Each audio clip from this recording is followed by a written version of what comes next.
കഴിഞ്ഞ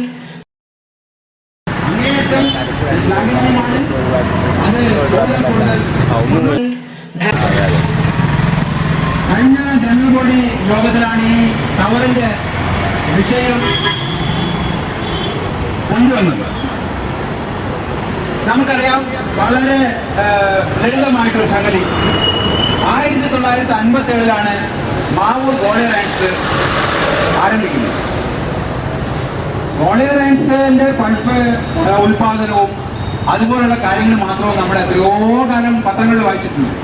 1987, അതായത് 30 വർഷം കഴിഞ്ഞ ശേഷമാണ് മാലിന്യ പ്രശ്നവും അതിൻ്റെ മുകളിലുള്ള ശ്വാസകോശ രോഗങ്ങളും പാലക്കാട് പഞ്ചായത്തിൽ, ഒരു ചെറിയ പഞ്ചായത്തിൽ വ്യാപകമായ തോതിലുള്ള ക്യാൻസർ രോഗങ്ങളും ഉണ്ടായിരുന്നു.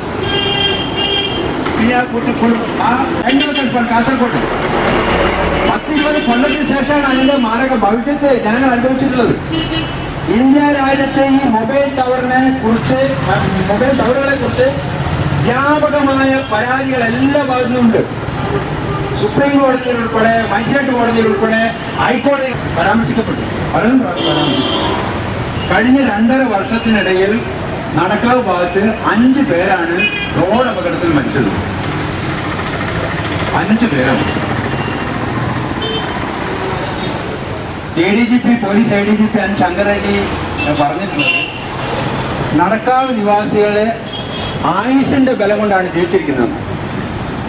ഞാൻ തമാശയായിട്ട് നിങ്ങൾ ജീവിക്കുന്നു എന്നുള്ള ഒരു ദുഃഖകരമായ സത്യം നാം തിരിച്ചറിയേണ്ടതുണ്ട്. ഏത് സമയത്ത് അപകടം സംഭവിക്കാന്നറിയില്ല. അത്രയ്ക്കും തിരക്കാണ് നമ്മുടെ ഈ റോഡുകളിൽ. അങ്ങോട്ടും ഇങ്ങോട്ടും പോകാൻ പറ്റില്ല.